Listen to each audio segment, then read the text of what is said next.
Nation. Welcome back. Once again, it's your host, the G-Man, as we continue our team-by-team NFL 2015 review. Today, we're going to talk about the Indianapolis Colts. We're going to talk about what went right, what went wrong, what they have moving forward.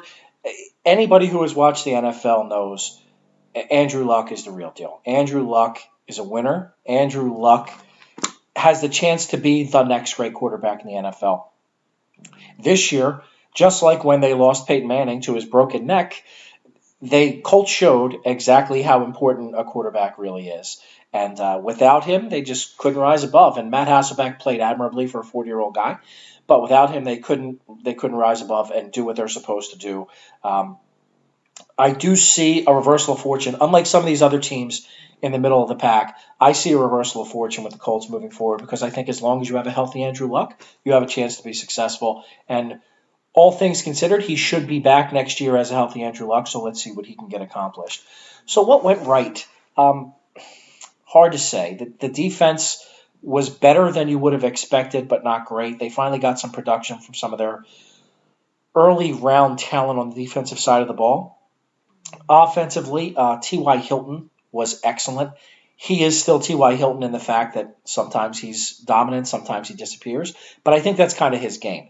This year he was more consistent, so I think there's that to look forward to. If they can get a complementary piece, I think he has the chance to be more of a consistent every week threat as opposed to a every other week monster and then disappeared the following week.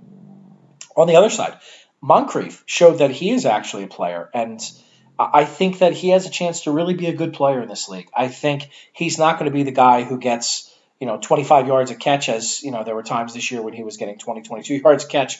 But I do think he can turn into an intermediate to deep receiver and develop into an 1,100-yard, 8-touchdown guy, especially with Andrew Luck thrown to him for years and years to come. They could have that Harrison and Wayne combination in Hilton and Moncrief with Luck throwing the ball. They have wonderful tight ends.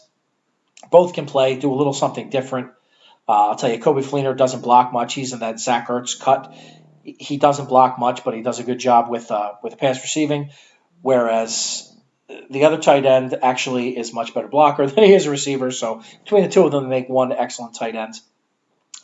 I don't know that I see that changing too much. Defensively, I do think their D-backs will improve. I think they were young, and I think they can only get better because they actually showed the ability to play in time, but they just need that experience, and it's hard to find.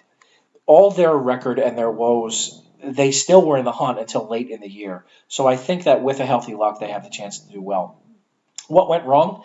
Well, Andrew Luck got hurt, and he was severely hurt. Everyone kind of questioned his toughness until it came out that he had like a lacerated spleen. He was really, really beat to death. And it makes sense if you watch him play. He takes hit after hit after hit. He really gets hammered back there. So it was good to see him actually physically take the time. They invested in their future and let him get well. Their running production, Frank Gore, I actually thought he had a lot more left in the tank. He went there and didn't show that he had that much left in the tank. He looked old. He looked slow. They didn't feed him the ball enough, but he just wasn't the same.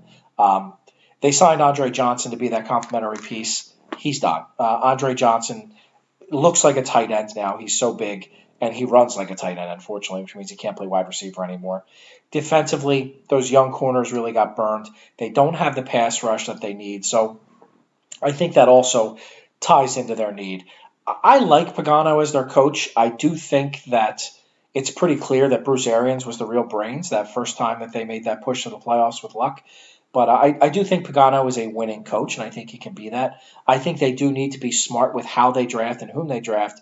Offensive line, running back right off the top. The good news is you don't have to draft a running back in the early rounds anymore. You can get one a little bit later, and at the same time, you can get one that kind of fits that up-tempo mode that I think they're going to play. Andrew Luck comes back, the Colts come back. It's as simple as that, guys. So for me, that's the G-Man on your 2015 Indianapolis Colts review, and I am out.